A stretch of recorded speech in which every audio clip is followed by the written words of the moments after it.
We haven't been able to dispatch anybody yet. 316 dispatch. 601 established command at 6th and Harvey.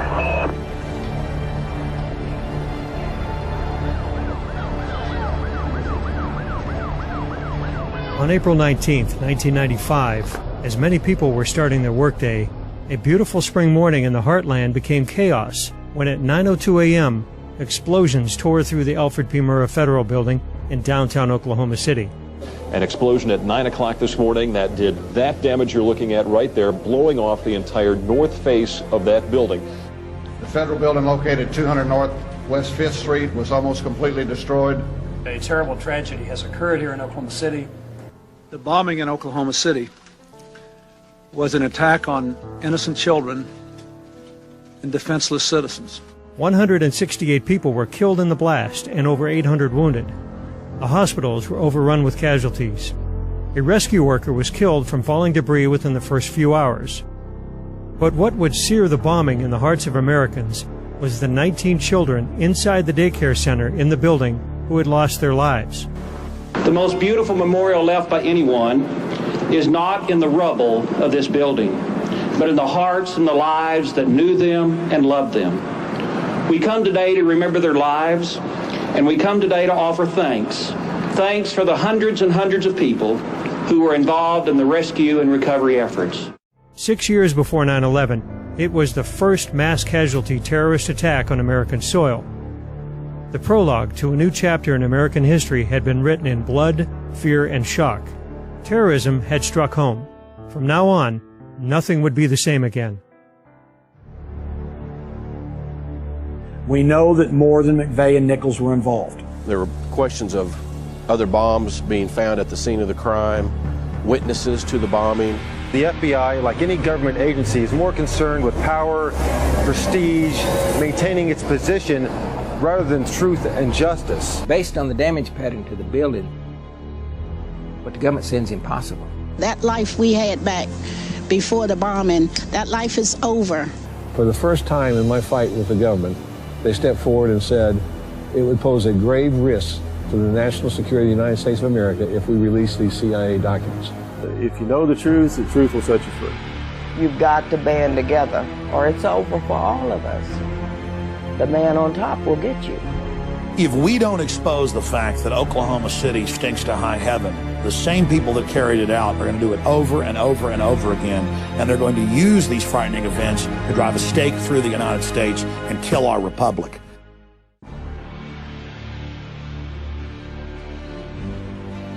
Almost immediately, the Oklahoma City Police Department announced a be-on-the-lookout alert for two Middle Eastern-looking suspects wearing blue jogging suits. Shortly before the bombing, they were seen by a witness running from the Murrah building and getting into a brown pickup truck, then driving away from the scene of the crime. It was soon determined that a truck bomb had exploded directly outside the building. Approximately 200 feet from the bomb crater, a VIN number stamped on a twisted axle identified the vehicle as a Ryder rental truck. Two suspects are in custody this evening in the bombing of Oklahoma City's Murrah Federal Building. Shortly after the bombing, a 26-year-old U.S. Army veteran, Timothy McVeigh, was pulled over by an Oklahoma Highway Patrol officer 60 miles north of Oklahoma City.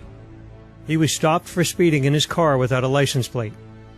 McVeigh would admit to carrying a concealed handgun and was taken into custody without incident. It was the first time Timothy McVeigh had been arrested in his life.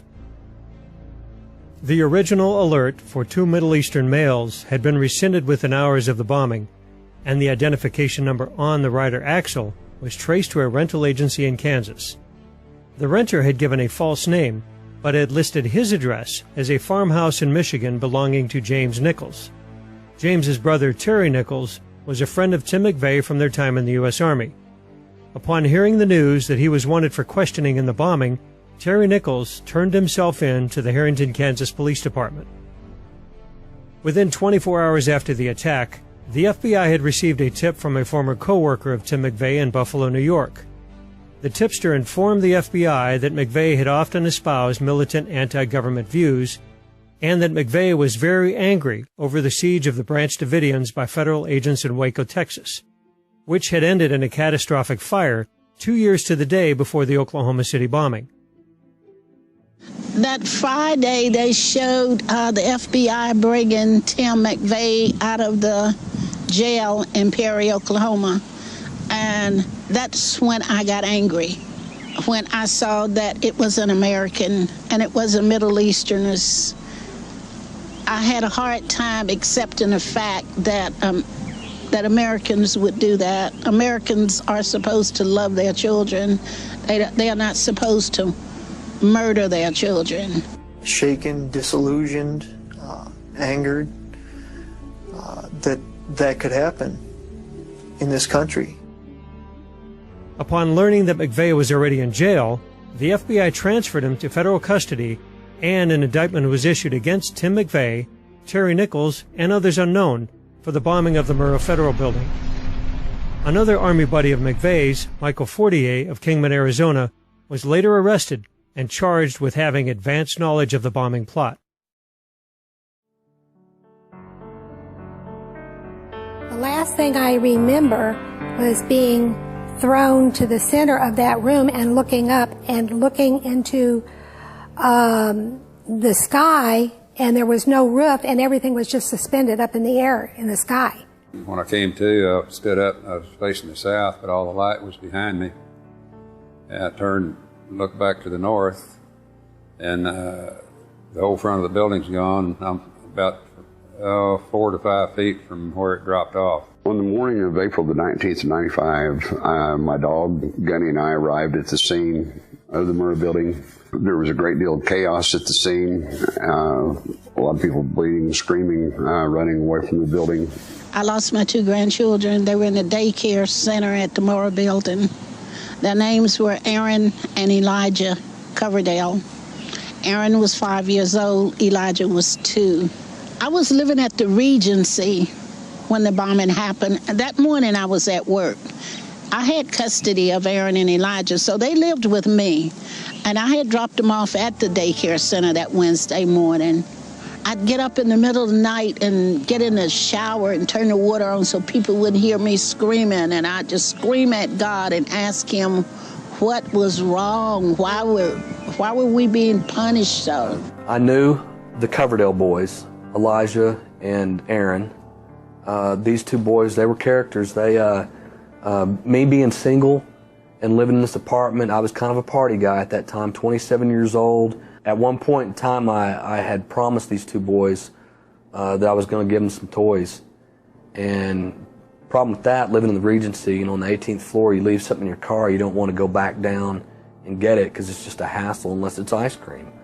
And so I left these toys in the car for the longest time, and I never did get them those toys until, after they passed away, when I gave them to Janie.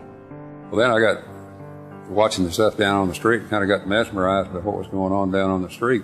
While I was standing up there, there was a little girl that was taking a photography class at UCO that took a picture of the building, and I was in that picture. You could not see anything in front of you. The smoke was so thick and so black. And the only thing I can tell you is it smelled like sulfur. If you were in a chemistry lab, it smelled like sulfur. And she said, "You can't go that way." And I said, "Why?" She said, "There is nothing out there. It's gone."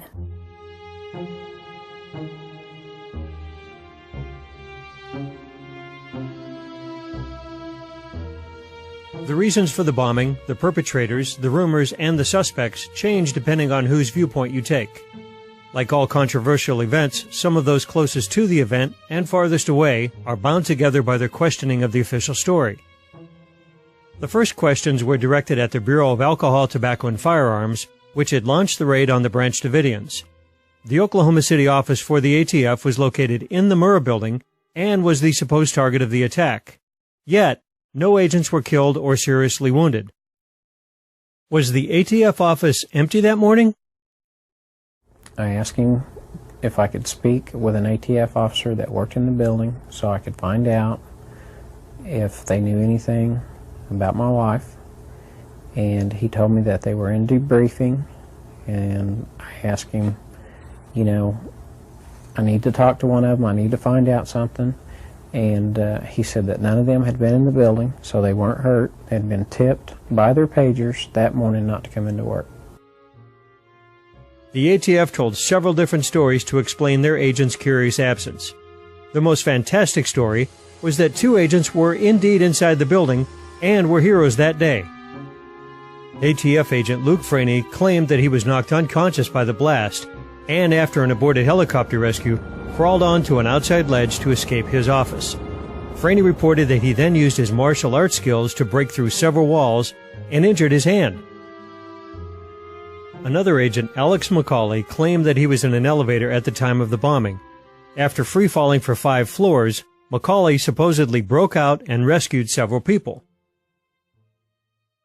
My crews were the crews working on the Murrah building the day of the bombing. Immediately after the bombing, they called me on the radios, and at that point they were going in to assist with, because the fire department hadn't even got there yet, they were going to check to make sure all the elevators were clear. They weren't aware, because they were coming from the south side, that the building on the north side was gone. So they went in to check the elevators, and that's when they found out how bad the damage was inside the building. None of the elevators went to free fall because the governor overspeeds were not tripped. The safety mechanisms on the bottom of the elevators were not tripped, so none of the elevators had a free fall condition. I think it was McCauley indicated that they were trapped in an elevator. So at the grand jury investigation, once I got the FEMA report that showed which elevator they were in, I said that there's no possible way they could have been in that elevator, because my men checked it and it was still locked from the top, and the doors were, the wall had caved in against the doors between floors, so they couldn't have gotten out of the elevator without assistance. Jane Graham worked in the building for over a decade, was vice president of the Federal Employees Union, and has testified before Congress on labor issues. She knew everyone in the building and bore witness to suspicious behavior that morning. On the morning of the bombing, when my husband dropped me off and I got out of the car, as I was walking toward the entrance, there were 2 men standing directly in front of the double doors, and there was a little sitting area there, planter and so forth there in front. They were standing right there on the sidewalk. They had on ATF jackets, which said ATF on them. They were talking to a third gentleman who was dressed in business clothes. And I saw them, their backs were to me, and I thought, they don't normally, you know, all of the people we see go up there to ATF and everything, they're never identifiable. You know, they always are dressed, you know, a lot of them look like drug people and other things, and, you know, but they're certainly not dressed for you to be able to tell who they are. A paramedic who responded to the bombing, Tiffany Bible, confirms that the ATF were not in their office and, in fact, may have been aware of some type of threat that day. In this affidavit, she states that immediately after the bombing, she asked an ATF agent on the scene if any of them were in the building. He responded, "No, we weren't in there today," and that the Murrah building was bombed because of Waco. She further states that within the first 20 minutes of the bombing, she saw at least 8 ATF agents outside the building in clean black jumpsuits. To this day, the ATF has been unwilling to address their prior knowledge of the bombing. Beyond the vague rumors of the significance of April 19th, some federal agencies were aware of an actual threat. One of the most frustrating things about prior knowledge is that the media, some in the media and others, would accuse us of saying that the government blew the building up, which we never said, and I do not believe. The U.S. Marshals, responsible for security of federal personnel and facilities, warned that, quote, Islamic terrorists may be planning suicide attacks against federal courthouses and government installations. designed to attract worldwide press attention through the murder of innocent victims. The ATF had placed informant Carol Howe into a white separatist community in eastern Oklahoma called Elohim City. Another ATF agent admitted under oath that one suspect, Andy Strassmeyer, was reported to make, quote, threats to blow up federal buildings, unquote, before the Oklahoma City bombing. Furthermore, Carol Howe actually drove Strassmeyer and other suspects to Oklahoma City to scout bombing targets. Was this the source of the ATF's suspicious behavior the morning of April 19th? U.S. Representative Ernest Istook of Oklahoma also displayed advanced knowledge of the bombing. To my left from the east, I saw Senator Istook kind of work his way west. Well, he came up to me and we started talking small talk, you know, terrible thing and all this, and really didn't know what much to say. And he said, all of a sudden he made the comment, yeah, we knew this was going to happen.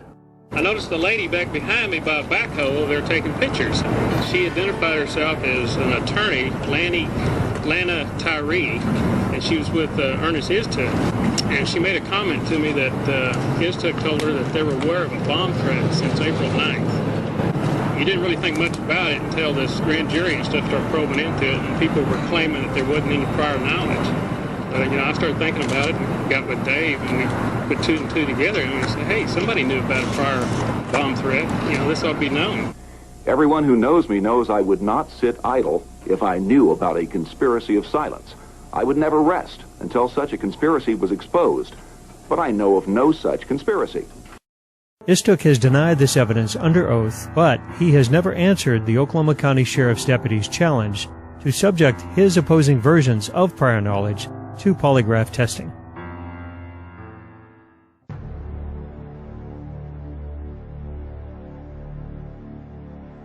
Many witnesses have officially stated that the Oklahoma County Bomb Squad was conducting a search at the federal courthouse across the street from the Murrah building 2 hours before the attack.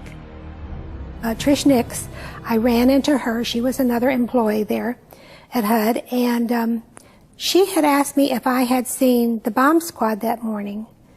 And I had said no, I wasn't aware that they had been in the building, and she said yes. She had seen their unit parked in the parking lot of the church across the street. County Appraiser J.D. Reed saw the bomb disposal unit parked outside the courthouse that morning. Despite multiple eyewitnesses, the Sheriff's Department denies this claim. If that building was under threat and they were getting bomb threats, and this was a daily thing or a weekly thing, or if they've gotten many threats or only one, the parents of the children in that daycare deserve to have been notified. People do not keep children in daycares where there are bomb threats made. Under the pressure of mounting evidence, ABC's 2020 reported on many of these puzzling questions a year and a half after the bombing. At issue increasingly for some of the victims and their families, what did authorities know or suspect before the explosion that federal workers and the children arriving at the Murrah building did not know or were not told? There was this fairly large truck with a trailer behind it, and it had a shield on the side of the door, and it said bomb disposal or bomb squad below it. Authorities now claim in federal investigative reports that the huge, ominous truck with its trailer was being used by a deputy to run routine errands. Other documents obtained by 2020 show that someone called the Executive Secretariat's office at the Justice Department in Washington and said the Murrah building had been bombed. But this was 24 minutes before the blast. No action was apparently taken. According to the show's producer, the Justice Department actively intervened to prevent an in-depth follow-up to this segment from airing nationally. 2020 did a 15 or 20 minute segment on prior knowledge that was put together by a guy named Roger Charles. That was so explosive that he was putting together an entire hour or whatever for 2020, which he would tell you. But the feds came in and stopped 2020, wouldn't let them broadcast the larger segment that he put together concerning prior knowledge. The news channel has learned of another strange development. Apparently, before the bombing, Governor Frank Keating's brother, Mark, had been working on a novel about a terrorist bombing in Oklahoma City. Stranger still, one of the characters in the novel was named Thomas McVeigh.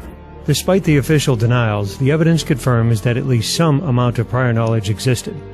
More ominously, there are suggestions that certain government agencies were fully expecting a bombing to occur that day. The Horse Patrol, interestingly, was a very small unit and was assisted by the county Reserve Mounted Patrol Unit. For whatever reason, on the morning of the bombing, they had been assigned and had already met at the Oklahoma City Equine Canine Facility and had prepared their horses, their tack, and uniforms to go downtown for crowd control. Rarely, very rarely would they go down and patrol or work the downtown area for crowd control for anything. The importance of exposing prior knowledge cannot be understated.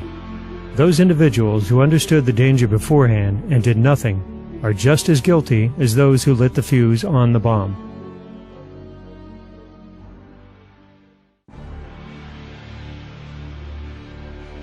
As the FBI and Department of Justice narrowed its focus on Tim McVeigh as the lone bomber on April 19th, people seeking truth and justice for the dead were dismayed that so many reports of accomplices were being discarded by the federal authorities. The first sketches of the suspects released by the FBI clearly indicated that 2 people were involved in parking the Ryder truck in front of the Murrah building, and the original BOLA, or Be on the Lookout alert, had mentioned 3 suspects. When the hunt for John Doe number 2 was called off and he was dismissed as a ghost, people who knew for a fact that they had seen McVeigh with other people began to speak out. Did McVeigh act alone? During that time, broadcasts were being made that there was suspects had been observed leaving the scene in a brown pickup. At this time, people were trying to get together on who was going to do what, medical personnel and such. There was a police car sitting to my left, facing west on 5th Street. And as we were all standing there conversing and people were doing what they were doing, it came out over the radio on this police car that they were looking for a brown truck, an APB for a brown truck. It was quick, but it was heard. I haven't stopped asking questions because I know that we haven't been told the truth. I've talked to too many people that saw Timothy McVeigh that morning, saw Timothy McVeigh in Kansas and saw Timothy McVeigh in Oklahoma City. Not one person saw him by himself. Timothy McVeigh stepped out of the truck. I walked him over to, let's say, 10, 11 feet away from the truck itself. I pointed a direction downtown, which is to my right. He seemed to acknowledge where I was talking about. At that time, the gentleman walked back to the truck. I talked to him. I also noticed there was a passenger in the truck at that time. And mostly, it was a John Doe 2 thing, because as you remember, it was the greatest manhunt there's ever been. And then all of a sudden, hey, he doesn't even exist. If he doesn't exist, what was the deal about the manhunt? I mean, things like that. That was continually coming out. I know for a fact Timothy McVeigh was with another individual on the morning of April 19th, right before the bombing. Because the evidence is overwhelming and compelling that there were other perpetrators and they were not pursued. In the very early days after the bombing, the decision was made not to pursue any more of those individuals. In the days before the bombing, Tim McVeigh was seen making preparations with other suspects. Not Terry Nichols or Michael Fortier, but others unknown, whom the authorities seemed uninterested in finding. Yeah, the man that I saw on the phone that day, that was actually on the phone, was McVeigh. I am 100% sure of that. He had a partner with him that had shoulder-length hair, that was leaned up against the wall facing him. Then at one point, he turned to the guy to his right, who was leaning against the wall, shoulder-length hair, and said, he told us to stay here. I did go up to the FBI at 50 Penn Place and told them my story. If I remember right, I think they actually sketched out the second person that I was describing, which was shoulder-length hair, tan, stocky build, a light plaid type jacket shirt kind of mix, kind of goofy looking guy. A convenience store clerk reported to the FBI that McVeigh had purchased fuel for a Ryder truck at her store 2 days before the bombing, even pointing out on the register tape when the purchase was made. Accompanying McVeigh was another suspect. This example is only one of many eyewitness accounts that diverge from the official narrative. And although the government states that McVeigh never scouted inside the Murrah building, a Secret Service investigator reported that she had seen him in the building, also with a second suspect. The official narrative dictates that Tim McVeigh alone rented the Ryder truck in Junction City, Kansas on April 17, 2 days before the bombing. He and Terry Nichols supposedly constructed the bomb on April 18. But the bulk of eyewitness accounts assert that the Ryder truck was at Geary Lake for several days before that. I retired April 11th, 1995, and after finishing up that morning, I decided to stop by here and fish at Geary State Lake, which is right in this general area here that I was fishing from, the pier or jetty. And I stayed here most of the afternoon fishing, of course, with no luck. And later on that afternoon, I had decided to maybe go back over this way over here to the other point back there and see if I'd have any luck. When I noticed a Ryder truck over there. I was sitting at home one day and my wife came in from work and she said that she had been stopped in a roadblock up here at Geary Lake in reference to the Oklahoma City bombing and the making of the bomb here at Geary State Lake and with a Ryder truck. And I said, well, you know, I had told you about the Ryder truck I had seen there before this. And that's how I became aware of it. And then the next thing I knew, she told the ATF and FBI, the people at the roadblock, that what I had seen. And before I knew it, my house was swarming with agents. McVeigh stayed at the Dreamland Motel just outside the gates of Fort Riley, Kansas, while he rented the truck and built the bomb. Once again, eyewitnesses state that he was not alone, and the Ryder truck was there for days before the FBI insists it was. The maid at the Dreamland saw McVeigh's friend with the Ryder truck, and when shown a sketch of John Doe number 2, told the FBI, "My God, who did the sketch? It looks just like him." All these reports indicate that more than one Ryder truck was involved in the bombing, and more people than the government is letting on. Justice for these killers will be certain, swift, and severe. We will find them, we will convict them, and we will seek the death penalty for them.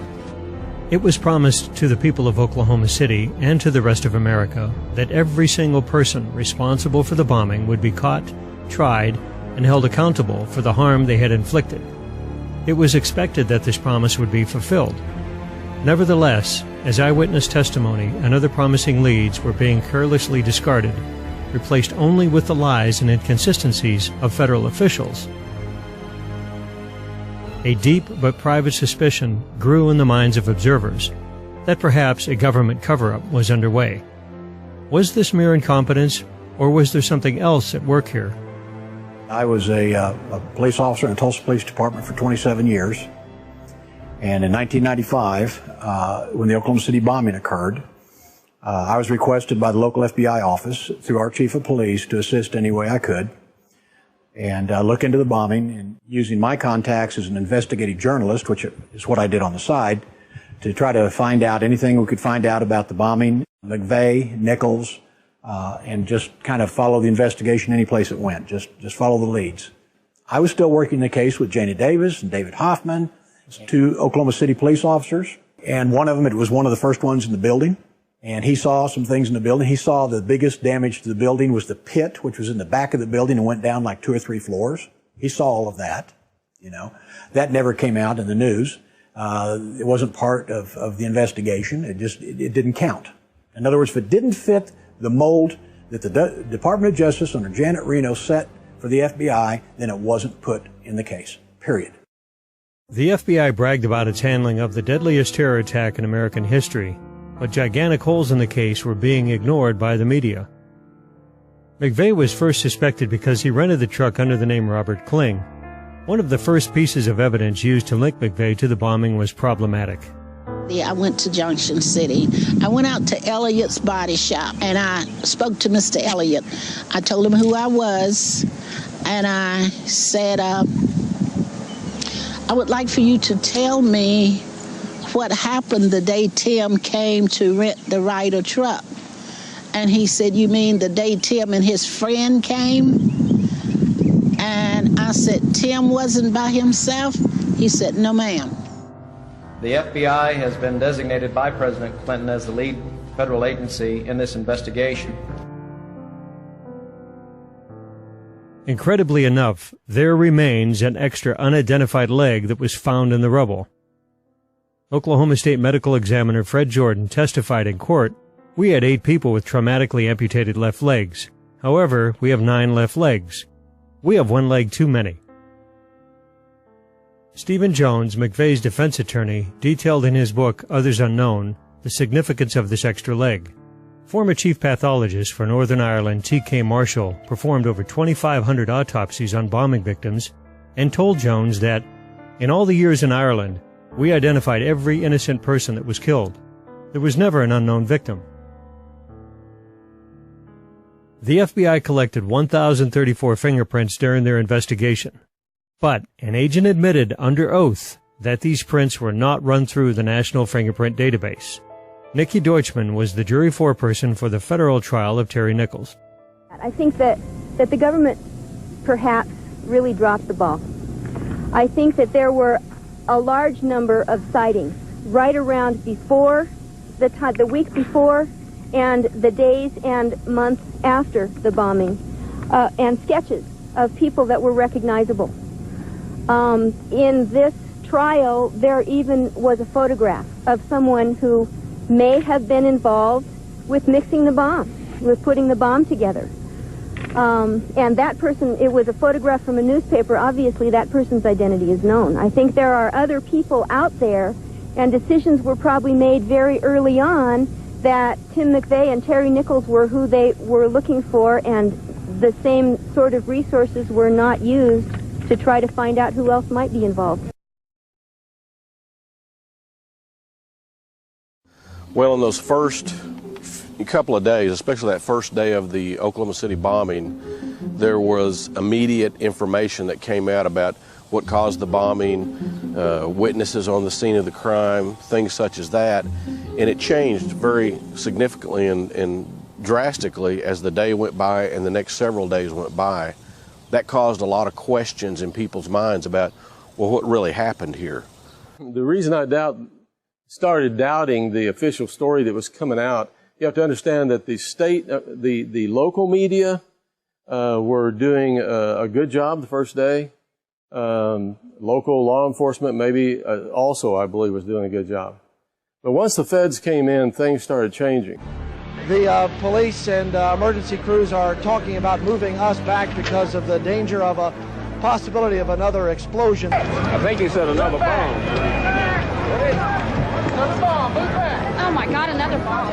The fire crews and the various emergency crews are trying to get in, but we keep getting reports that there may be other devices in the area. They will use that trailer. You see the bucket on the back there, sort of, this is how they would transport the explosive device away from this populated area to try to do something with it. There were 2 unexploded devices discovered subsequent to the initial explosion. A second bomb was found on the east side of that building. A bomb squad is on the scene. That second bomb has not exploded. We don't know quite the status yet, if they've managed to defuse it, but it has been confirmed. There have been reports of 2 explosive devices, unexploded explosive devices. 2 different explosive devices were found in addition to the one that went off.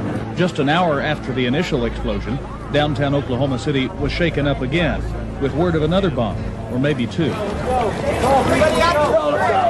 They've had to back off a couple times because they found, I guess, 2 or 3 other bombs, or at least explosive devices down there that they've had to defuse. They shut down our operation for about 20-30 minutes because of that, and that was very frustrating because we were right at the point where we had people and we had to leave them. The first bomb that was in the federal building did go off. It did the damage that you see right there.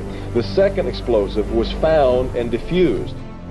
The Oklahoma City bombing was one of the first big stories that I covered, and it was just shocking to know it was an inside job and to know that the media was involved in the cover-up and that the mainstream television stations there in Oklahoma City knew what had really happened.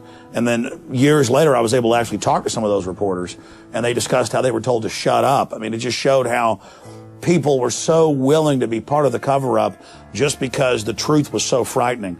And that's really why we become so enslaved, is that we just give in to the lies, and they start little, but they get bigger and bigger. It's amazing when everyone who can see an event, and that gets changed into something else, simply because the media presents it that way. That means the media is complicit in the cover-up. They're not hapless. They're not ignorant. How come I can figure this out and CNN can't? The controlled corporate mainstream media is essential to a cover-up like Oklahoma City being successful. And that's why the mainstream media has lost so much credibility. Because all over the nation, people have seen things like Oklahoma City over and over again, where you see the live footage, you see them removing the bombs, you see the governor admitting it. And then later the media says, we never said that. That's what conspiracy theorists say. At first, the media reported on some of these bothersome pieces of evidence, but they became little more than parrots for the Justice Department as the official story was railroaded into the public mind. Been listening to Mike McCurry, President Clinton's spokesperson at the White House. Apparently at this point we know a little bit more than the White House does, because we have been able to confirm that it was a car explosion. That word coming to us from Mayor Ron Norick earlier, 1,200 pounds of explosives parked out in front of the federal building. And ATF has confirmed that as well. Who's going to investigate the investigators? Who's going to investigate the prosecutors? Who's going to hold them accountable? Who's going to hold us public officials accountable? And that's all we're trying to do here, in addition to trying to find the truth. Well, initially that morning, all the media that was downtown there were reporting the truth. They reported the truth about the unexploded bombs, undetonated bombs being removed from the building. By afternoon, things began to ease a little bit. You could sense a difference, and by the next day, everybody but Channel 4 had changed their story completely. One local station in Oklahoma City, KFOR-TV, did perform its duty by reporting on McVeigh's accomplices, the evidence of prior warnings, and many other aspects of the case. The New York Times Broadcasting Company purchased KFOR a year after the bombing. The programming director was fired, the lead journalist on the bombing, Jana Davis, was let go, and all reporting that contradicted the government vanished. The victims turned to the government with their questions, expecting the full truth to come out. This was not to be. Those who asked too many questions or knew too much were discouraged from their efforts in other ways.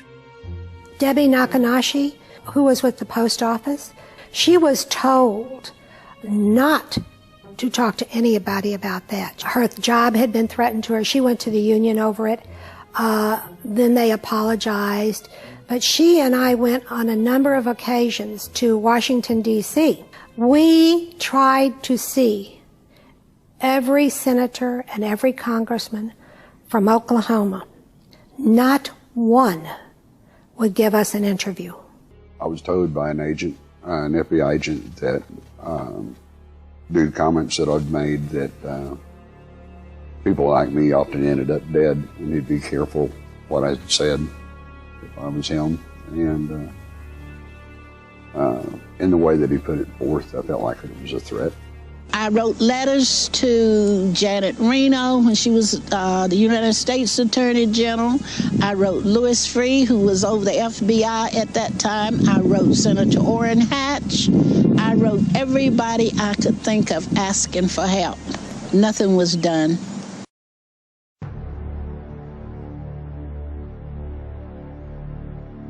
When the government decided that the investigation was over, a federal grand jury was impaneled to hand down indictments. This is usually a straightforward process. But the federal prosecutors were not counting on one grand juror, Hoppy Heidelberg, to actually ask questions of his own. My name is Hoppy Heidelberg, and I served on the federal grand jury that was supposed to investigate the Murrah Building bombing in Oklahoma City back in 1995. Actually, the grand jury has two responsibilities that are outlined in this book. The first one is says the grand jury operates as a sword, authorizing the government's prosecution of suspected criminals, and also as a shield, protecting citizens from unwarranted or inappropriate prosecutions. Now, that's not something that the media or the government ever points out, but that was actually the reason for a grand jury in the first place, to protect citizens from the crown, who at the time had a habit of prosecuting their political enemies or anybody they chose for any reason. The grand jury, our grand jury, that was supposed to be calling witnesses, were not allowed to call any. And it was my letter to the judge telling him that and demanding that we be allowed to call witnesses that got me excused from the grand jury. What you will hear and what they say that's a lie is that the grand jury foreman is the only one that has the right to do this or that. And that's not true. According to the book, any member can demand anything he wants for any reason. It can be just his personal opinion. It can be from information he gets. And of course, they tell us, well, you can't watch TV, or you can't read the paper. That's nonsense. That's nonsense. Grand jurors need to be well informed if they're going to do their job properly. See, we were never allowed to see the photo evidence from the cameras on the Murrah building that would have shown the truck being parked and the people who got out of the truck. That's all on tape. And we were authorized to see all of that, but we weren't allowed to see it. And in fact, nobody's been allowed to see it. All those tapes have been kept under wraps for 15 years. It was just too important to the American people to know what happened there for me to keep quiet, because nobody else was going to speak up.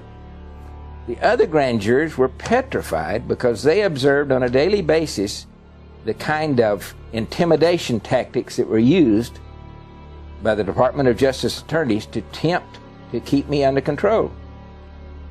And when they found out about the FBI visits to my home, I really shook them up. Now they're even scared to talk to me in the men's room. Hoppe will never be silenced. In 1998, he ran as an independent candidate for governor of Oklahoma, intent on reopening the investigation into the bombing. After being excluded from the gubernatorial debate, Hoppe walked on stage to ask Governor Frank Keating why. Y'all both are on the record as saying that you think I should participate. Do you still believe that?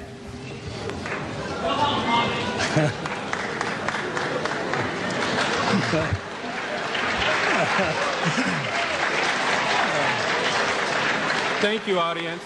Mr. Jenkins, your follow-up now.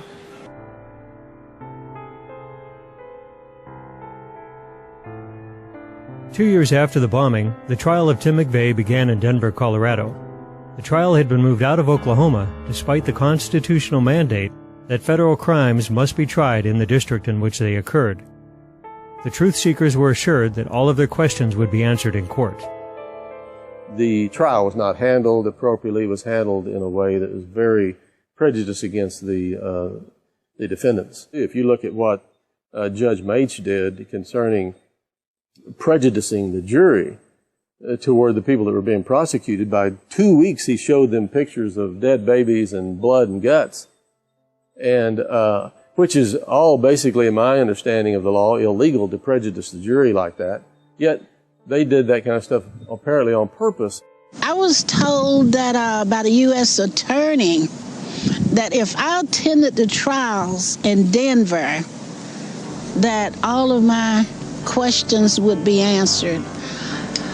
I gave up everything I had, my apartment and everything, and I moved to Denver.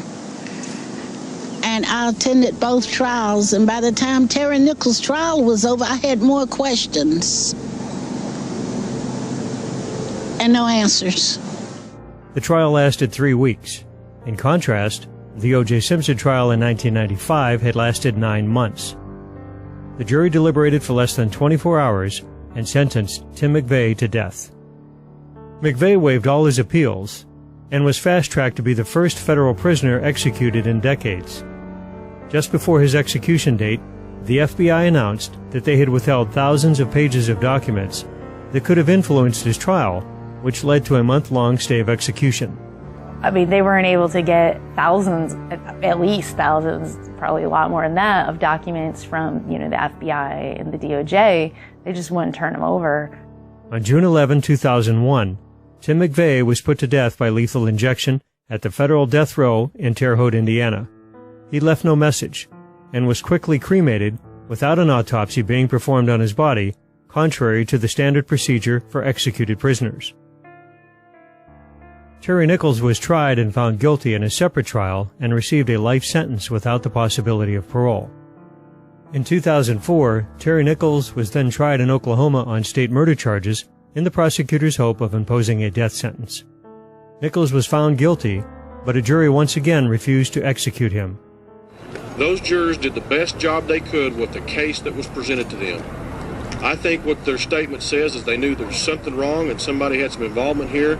But they also, as they have said themselves, that there were lies, there were mistruths, there were bungling, there was arrogance, there was things that were not pursued like the other John Does.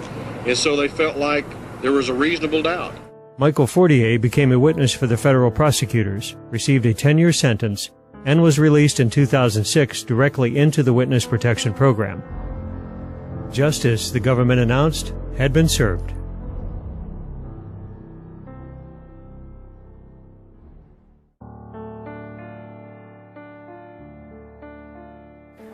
And I know tomorrow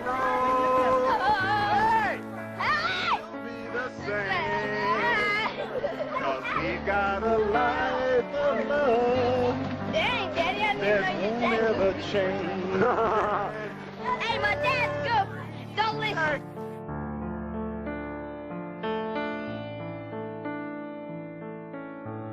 As the government proclaimed justice for all impacted by the bombing, the people back in Oklahoma still sought the truth and knew now they were on their own.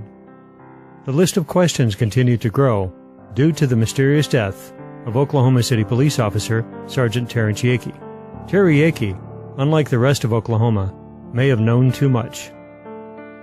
Officer Yakey was just over 30 years old at the time of the bombing. And the morning of the bombing, he was issuing a traffic ticket near the Civic Center Music Hall, which is about 4 blocks to the west of where the Murrah building stood.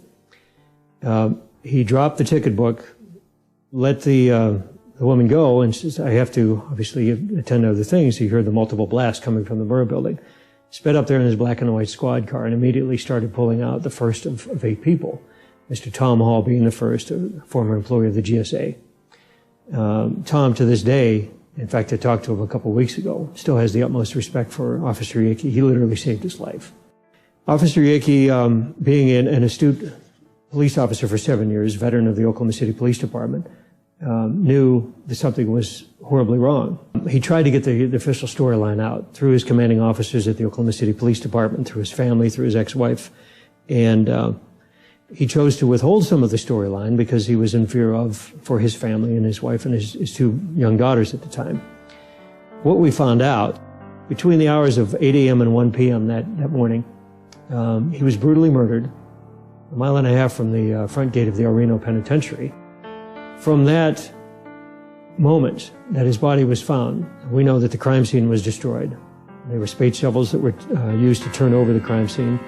Ballistics, any gunpowder residue, anything that had to do with his death was completely destroyed. It was corrupted. He started having problems with it, not only at work, but his apartment got broke into, his car got broke into, things were stolen out of his house. He had accumulated reports, evidence, I don't know what all, but he was going to take it out to a mini storage in El Reno. And he left one night, and he told a friend of his that they were going to go out to dinner. He says, I got to run out and put some stuff in mini storage, and as soon as I shake these feds that are following me, I'll be back and we'll go to dinner. Well, he never came back. Instead, he was found the next day by a Canadian County Sheriff's deputy. Well, they found his car first, and then they found him in a field near the El Reno Penitentiary. The damage to his body was obviously a torture homicide. It was obvious. But what intrigued me the most, that he had several cuts on both of his wrists, inside both elbows, both jugular veins. He'd been beaten. He had ligature marks around his neck, He had handcuff marks on his hands, on his wrists, and he had a small caliber bullet wound that started above on the right-hand side of his temple and exited low on his cheek with no powder burns. The day of his death, when my daughter called me, I left work, went to El Reno to help because I could hear the seriousness in her voice, that she was getting upset. Why would the police be calling her looking for Terrence? And when we went to the apartment where he lived, the manager there stated to us, well, why are you looking for him? The police have already been here and taken his cruiser. So I'm not sure what was going on. It was strange. And about 10 o'clock at night, I had put my grandkids to bed. The phone rang, and when I picked the phone up, I could hear my daughter screaming in the background. And I assumed something bad had happened, but I didn't think death. And my son said, Mom, they found Terry. He's dead. One of the things that surprised me was that there was no autopsy performed. The other thing that really bothered me was we were being told that Terry was high on drugs and drunk. And, of course, the medical examiner's office did a report on Terry and his injuries, which was really not an autopsy, but just an overview. And it showed that his BAC was 0, meaning no blood alcohol content. There was no drugs in his system. It bothered me that they didn't treat Terry like a police officer like he was. He was a good guy. And he never said to us that I'm depressed. I need help. Not to me, or not to his sisters. I think it's only fair that we know, as Terrence's family members, what happened. Officer Yakee's official cause of death was suicide. And that was actually laid out in the medical examiner's report at the Oklahoma State Medical Office, Examiner's Office. We've since were able to retrieve that record.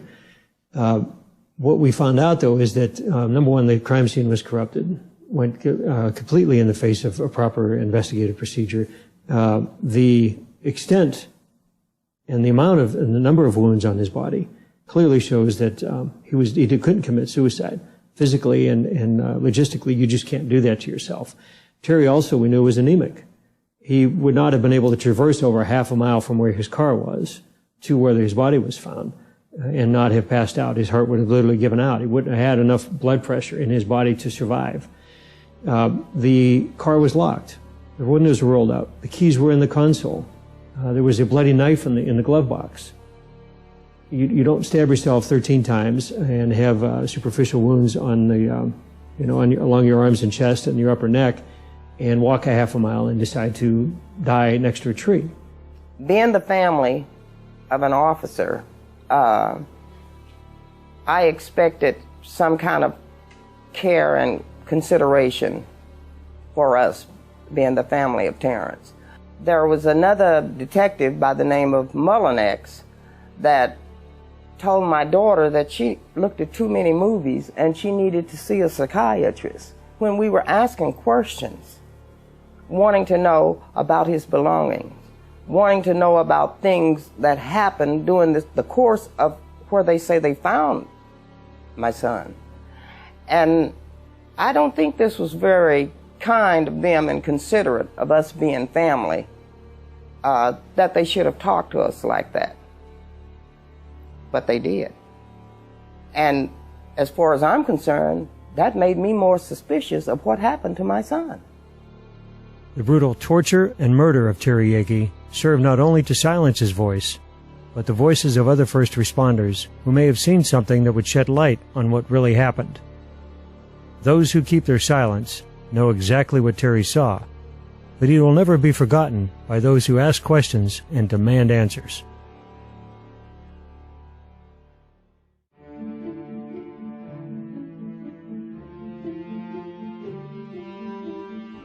In the absence of official action, a group of concerned citizens decided to form their own investigative panel, the OKBIC, better known as the Oklahoma Bombing Investigation Committee.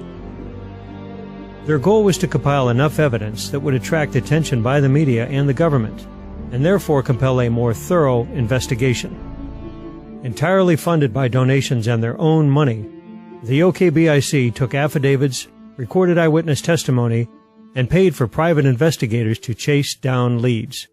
I'm Charles Key, State Representative in Oklahoma City, and I formed the Oklahoma Bombing Investigation Committee. I had a number of constituents come to me and other people that started raising their own questions about the investigation and what direction it was going, because it seemed like there was an effort to try to change that initial report of what took place on the first day of the bombing as the days and weeks went by. We look at what State Representative Charles Key did. He went on the facts. He went on the information the grand jury gleaned. And clearly there was complete prior knowledge. I observed the fact that Charles Key seemed to be standing up for the truth in some areas that I felt like was not being dealt with appropriately by authorities. The Oklahoma Bombing Investigation Committee was formed for one purpose, and that's to obtain the truth. First I thought, that's just another politician trying to get a little publicity. Then when I met them, met Charles Key and Colonel Wallace and Dale Phillips, found out that they were for real, and they asked me if I would join them, and I agreed to join them. I think Charles Key's work is absolutely outstanding, and it continues to be. Even to this day, we're looking at, 16 years on almost, coming this April. Charles took a lot of risks. When we saw what was going on with the investigation and that it was trying to move away from the early facts that were presented by law enforcement and by the media, we pursued establishing a county grand jury in Oklahoma County, something unique to Oklahoma and just a few other states in the country that allows citizens' grand juries to be impaneled to investigate things such as this. The committee meetings were very serious. We fought the government at every level, all the way through to the Supreme Court of the state. We had a lot of people that came forward and brought us a lot of information that we wouldn't have gotten any other way. We were pursuing all the information that we could get our hands on about the bombing, and we were trying to get a congressional investigation of the bombing. I was in awe at the amount of effort that they put in that first 6.5 years before the book was released. And then they have the book released, come out to the general public 3 weeks before 9/11 occurred. And to see every single obstacle that was thrown in their face, from all the way from the news media to financial to emotional, and interviewing over 329 victims, family members, and survivors. And these people were consistently basically saying, I am not going to fail. I'm not going to quit. I want the truth to come out on this. So we formed the Oklahoma County Grand Jury to have essentially a citizen's investigation into the Oklahoma bombing. And that caused us to have to get together a number of signatures from citizens of Oklahoma County, which we did. We got, 11,000, 12,000 signatures. We only were required 5,000. And by getting all those signatures, getting them validated and everything, we then got an X amount of money, a lot of money, and the opportunity to set up a grand jury. Well, they turned the grand jury over to our enemy, which was Bob Macy, and basically gave him the money, and then he proceeded to investigate us. I wrote a letter to the district attorney, Macy, told him what I had seen and that I wanted to testify in the grand jury. I got a letter back from him telling me that the grand jury did not want to hear anything I had to say about the bombing. After the Oklahoma County Grand Jury was actually initially formed, then there were some efforts to try to stop that by the Oklahoma County DA and others.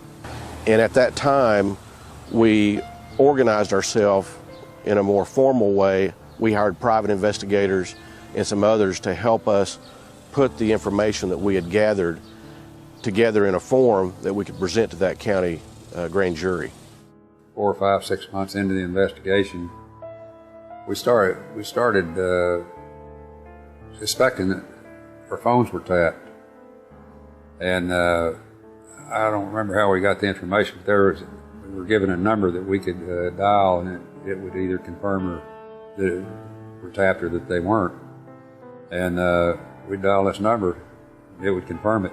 We didn't really have anything to hide, so it didn't really make that much difference. It didn't affect our investigation too much. I think as we finalized our work, as we got to the end, as that grand jury was impaneled, and as we put this report together, we had a lot of media that was waiting for this report. They were ready to give it some significant coverage. And our report came back from the book publisher about 2 weeks before 9/11.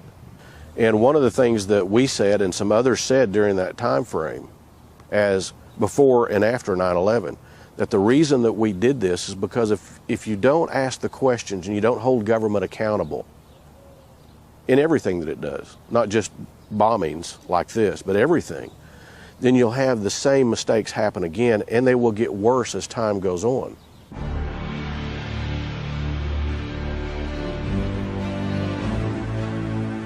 The official story dictated that the Ryder truck packed with 1,200 pounds of ammonium nitrate fertilizer and fuel oil, called ANFO, detonated on the northeast side of the building and was responsible for all the damage.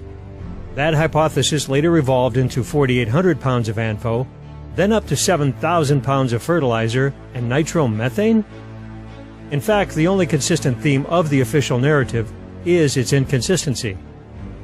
A truck bomb just delivers an air blast. That's all it does. It's called an air blast.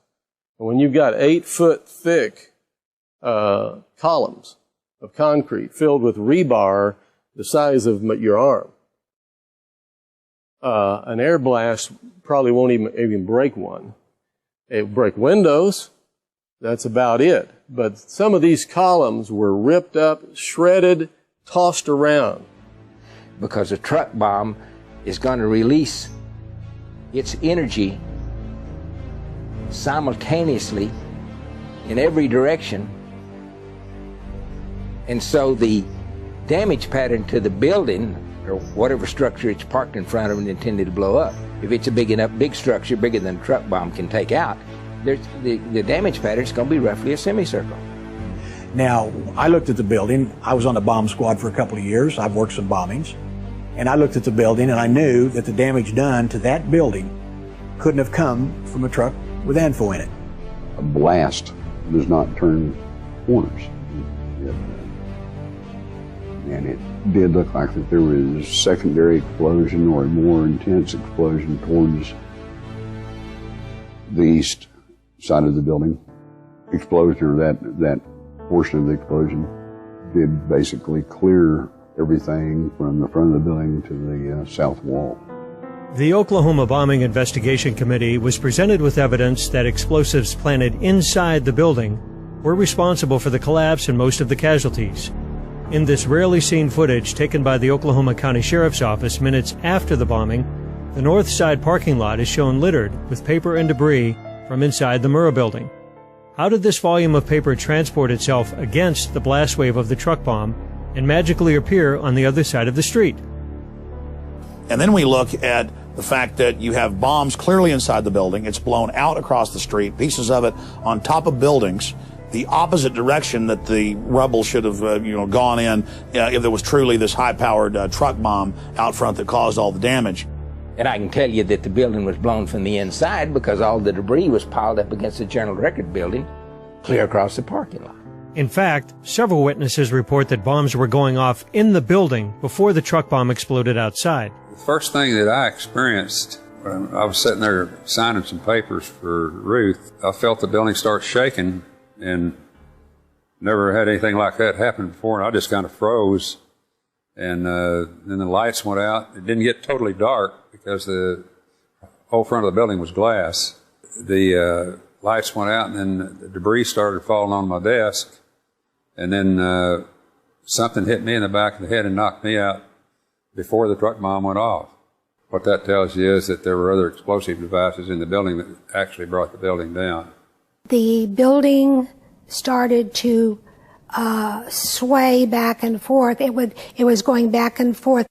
And I had sat there and I thought, no, it doesn't feel like an earthquake. And I was kind of stunned. And then about 7 or 8 seconds later, I felt this explosion, and you could actually feel the concrete floor actually rising from underneath you. You could feel it coming up from the inside.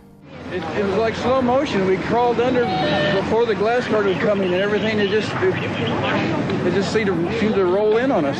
I thought it was an earthquake when it started.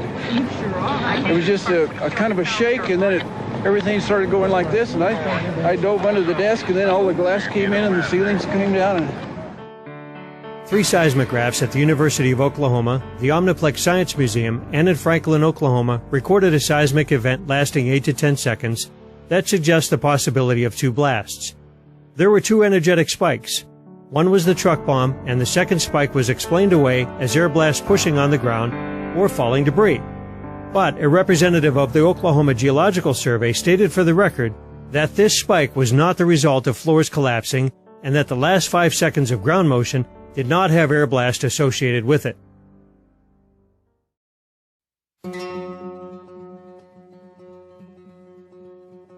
The Khobar Towers bombing in 1996 in Saudi Arabia killed 19 U.S. airmen.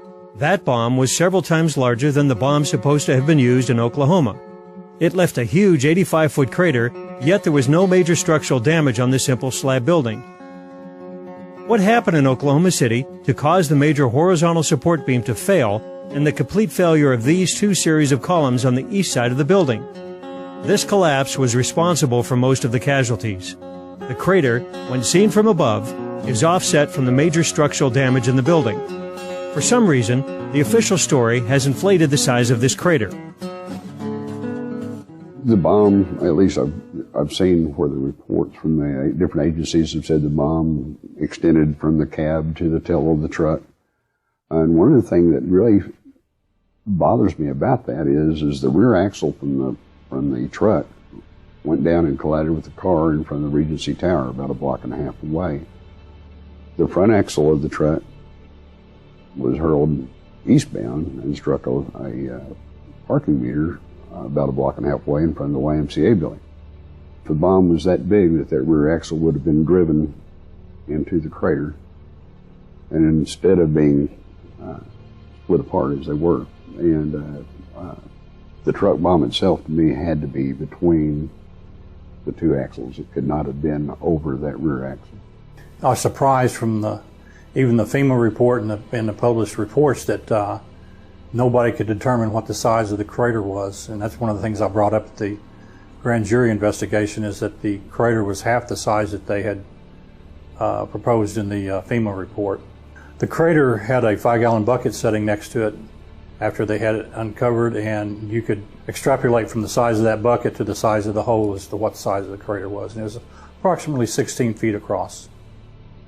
August 24, 1970. It was a Monday morning. Carlton Armstrong, his brother Dwight, and 2 other perpetrators, Leo Burt and one other individual, drove up to the side of the Sterling Hall. It was a math research building. Dow Chemical had their offices there. It was federal government as well as the university faculty that worked there. And they had drove a Ford Econoline van stolen from a math professor, laden with 4 metal drums, 50-gallon drums full of ammonium nitrate and fuel oil. The Sterling Hall bombing consisted of 2,000 pounds of ANFO, and it was set off right next to the building. The windows were blown in, the facade was damaged, but there was no structural damage. In fact, the Army Math Lab was closed for only 1 day. In Oklahoma City, a similar ANFO bomb detonated 15 feet away from a much more robust structure and inflicted massive structural damage. What that case did was it was a bellwether. It set a standard for us to look at. It says, okay, if ANFO was in fact used in Oklahoma City, why did it not have the characteristics of what occurred in Madison? Furthermore, the signature of an ANFO explosion is nitric oxide, a noxious gas. There was certainly no fertilizer bomb. We know that because there was no ammonia gas in the air. In every other explosion, And some students blew up did make an ammonium nitrate bomb, but everybody who rushed to that building after the explosion had to be hospitalized. If you ever smelled ammonia strongly, and you're talking about going into a horse trade or something like that, that's not strong, but that'll gag you. It will sear your lungs. I mean, everybody that smelled that ammonia gas after the ammonium nitrate bomb at that university had to be hospitalized. It would have been 30 minutes or an hour, depending on how hard the wind was blowing, before anybody could have even approached the Murrah building if there had been an ammonium nitrate bomb. There were other search and rescue personnel that were down there immediately from St. Anthony's Hospital and nearby, as well as office employees from the surrounding offices. They would have approached the crime scene and buckled over almost immediately, vomiting violently if there was ammonium nitrate gas. There wasn't. I was watching General Parton, the former head of Air Force Weapons Development, point out that the building was blown out, that it wasn't the signature of an ammonium nitrate fertilizer bomb, that there had been a cover-up. The damaged Murrah building drew the attention of retired General Benton K. Parton, former director of the Air Force Armaments Laboratory. General Parton spent his career conducting bomb damage analysis with explosives for the military. General Parton came to Oklahoma City, examined the available evidence, and rendered a conclusion far different than the story being pandered by the government and media. I spent over 30 years in the Air Force. Most of that was in research and development. I went to a 2-year graduate program, 8 quarters of armament engineering graduates, the first course that was ever set up. And after that, I worked at the Ballistic Research Laboratories at Aberdeen, which was 2 years of hands-on work designing, developing continuous rod warhead for the Bomarc missile and other weapon systems. Well, the truck bomb, even though it was fairly massive, was somewhat removed from some of the structures that were damaged. It clearly had some what you call Broussard's damage, where the blast pressure was way above what you would expect to get from the truck at that distance. Broussard's damage is that caused by an explosive whose blast wave is powerful enough to shatter and destroy the material affected. The problem with the failed columns at the Murrah building is at that distance, the air blast from an anvil bomb would have been 10 times less powerful than what was needed to dissolve the concrete and cut the rebar. Those columns, had they failed due to air blast, should have broken with sharp chunks of concrete connected by rebar, not sheared off at critical points. Broussard's damage indicates contact explosives placed directly on the beams.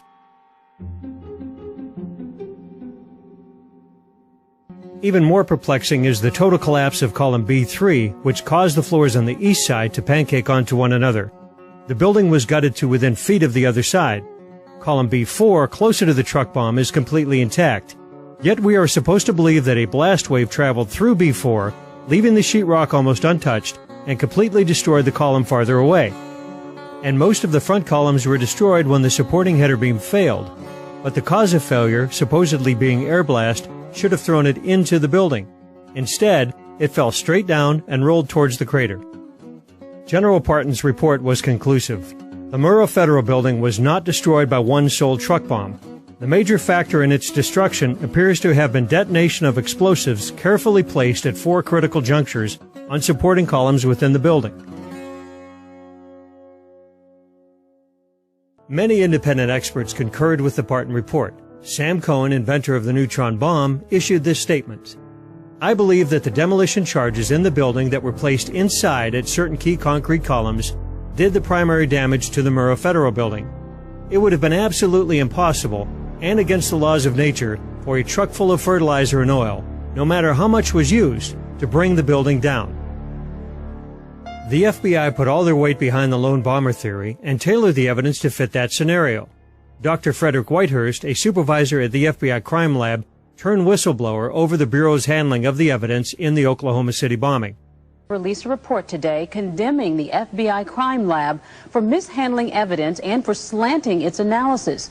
The report is expected to specifically criticize the lab's handling of the Oklahoma City and World Trade Center bombing cases. It was the allegations of FBI whistleblower Frederick Whitehurst that sparked that investigation. Forced to resign, Dr. Whitehurst testified in Terry Nichols' trial that a fellow FBI chemist had changed his findings and lied under oath after meeting with federal prosecutors.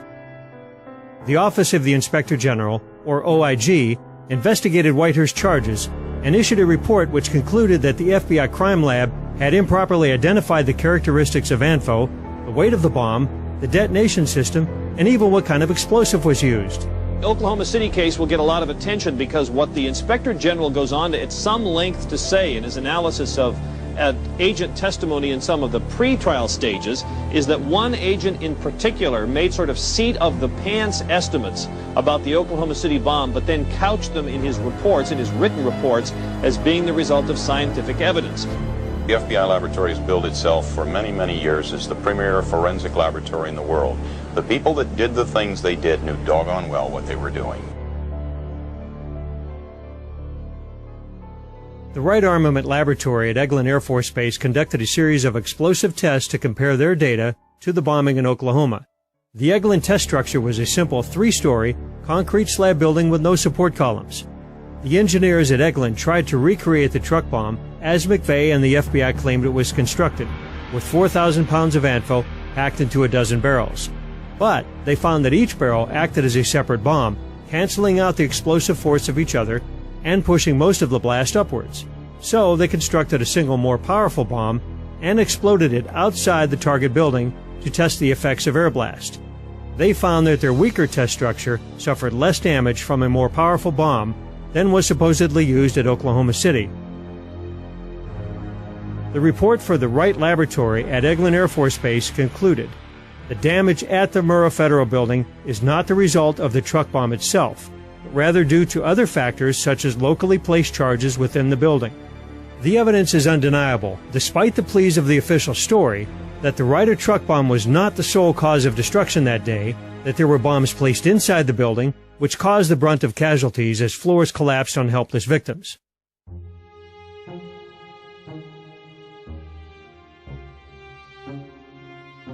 And the rescuers apparently had to abandon the people they were trying to rescue temporarily. Were you there a minute ago when somebody yelled they thought they'd seen a second device? Yes, sir. We were close to the parking area trying to recover a victim. As rescuers desperately tried to free the victims from the rubble, several evacuations of the site, due to reports of other bombs, impeded these efforts. At some point, we got to the corner of 5th, and I believe it was Robinson, right there at the corner of the Murrah building, and we heard second bomb. Somebody yelled second bomb. I stopped, I turned around, people were running past me, and I just kind of watched what was unfolding. Of course, nothing ever did happen. The Oklahoma Highway Patrol reported that another explosive device was found. The Oklahoma City Fire Department confirmed that. Defense Department logs recorded that a second bomb was disarmed, a third bomb was evacuated. The explosive that they disarmed last night was even larger. Who planted these bombs and had access to the Murrah building before the bombing? A deputy sheriff recorded this footage during one of the evacuations. Here the ATF is seen pulling out several weapons and blocks of what appeared to be plastic explosive. Was this the source of the bomb scare, or did this ordnance come from an illegal armory that witnesses report the ATF kept in the Murrah building? The ATF denies they kept any weapons or explosives in the building. Day 1, hour 2 of the bombing, the most significant event that happened is when they said they found other bombs in the building. The second most significant event was when they moved everybody back and held them back. There were still people alive trapped in the building, but they came in with 2 trucks and backed them up to the Murrah building, and a bunch of these guys dressed in blue jackets with no letters on the back started taking boxes of files out and putting them on this truck. We were told by a blonde female agent that there were files so serious to the government that until those files were located, there would not be any recovery effort. If you remember the Whitewater investigation in Arkansas, all the paperwork was stored in the Murrah building. They had FBI agents over in the fields to the west of the Murrah building picking up paper almost all day long. And it was during this time that early in the investigation that I started receiving some various phone calls. One of them was a phone call from Little Rock, Arkansas. The guy said that he was a federal agent. He was not an FBI agent. He was not ATF. But what he did say was during their investigation of the Clintons, on all the drug running that went through Mena, Arkansas, and Lassiter's Ranch and all of that stuff that was going on at the time during Iran-Contra, that those records, when Clinton went to Washington, were transferred from there to the Murrah building. Because of the additional bomb threats or because the building was unstable and the firefighters couldn't get to them. So those are a lot of patients I think were lost that could have been saved. After rescue and recovery had been halted, the building was prepped for demolition even though all the bodies had not been recovered, and despite the architect's report that it could be rebuilt. The investigative team from the American Society of Civil Engineers was not allowed on site. The defense lawyers for McVeigh were able to visit the site one time, but even then, they were not allowed to view the crater. They were going to halt it on the 29th of April. They were going to halt the recovery and prepare the building to be imploded. We went back in after the final demolition to relocate 2 victims that we knew that we had left and the possibility of a 3rd victim, which we also located him. I don't know why they were in such a rush. GSA was saying the building was unsafe and needed to be brought down. A month after the bombing, the Alfred P. Murrah Federal Building was completely demolished with less than 200 pounds of explosives. The wreckage was buried under armed guard, and one can only think that certain officials breathed a sigh of relief as the outstanding counterpoint to the official story disappeared in a cloud of dust.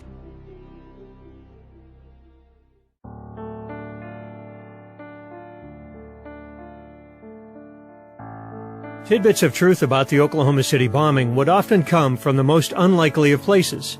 Another strange and brutal murder, at first seemingly unrelated to the bombing, would set the stage for some of the most damning evidence that the government was withholding from the public. My name is Jesse Trinidou. I'm an attorney from Salt Lake City, Utah. My brother, Kenneth Michael Trinidou, was murdered in the Federal Transfer Center here in Oklahoma City in August of 1995. Kenny had a hard life. You know, I've often thought about that and how he ended up the way he did. He was an incredibly bright man, an incredible athlete. He set the national record in high school for the 2-mile run as a freshman. Went into the service, and like so many boys did during the Vietnam War, they come out heroin addicts. He robbed banks, or 2 banks, to support that habit. He was caught and he pled guilty and went and did his time. He was a very strong guy. He wasn't very big, but he was very tough. He was easygoing, but he wouldn't back down. So that if you pushed him, you were going to get a fight, and it was a fight you were going to lose. We loved him and stood behind him, and he was a good man. Kenny was supposedly arrested for a probation violation and sent to Oklahoma City at the transfer center for a probation hearing. We now know that that's crap. I said to him, Kenny, what are you doing there? And he said, well, they sent me back here for a probation hearing. And we talked about getting him a lawyer and the fact that we didn't expect him to do more than a couple months. And so my mother called me at work. It was about 7 in the morning and told me that, and I couldn't believe it.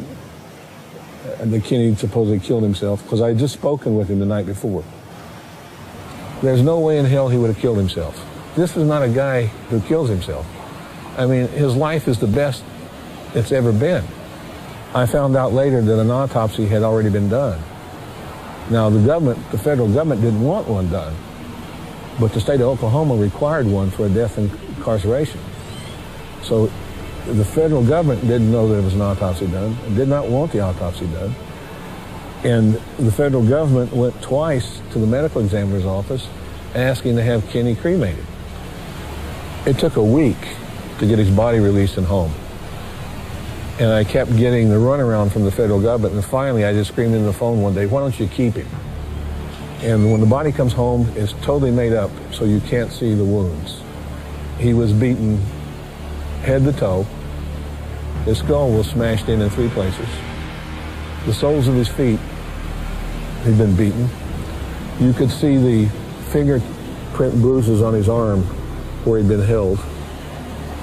His throat was cut, and he'd been strangled. And the federal government said it was a suicide by hanging. When his body's turned over to the medical examiner, 2 hours later, he's wearing nothing but boxer shorts. The government said they don't know what happened to the clothes. They cleaned the cell that morning so the medical examiner can't do an examination of it. And the medical examiner is not allowed into the cell for 6 months. And when he finally is allowed in, he does a test that's called luminol that will reveal the presence of blood. And Fred Jordan told me that the cell lit up like a Christmas tree. The logbooks involving my brother disappeared. The ones that didn't disappear, the pages from the logbooks are missing. The crime scene photographs disappear. The negatives of the crime scene photographs disappear.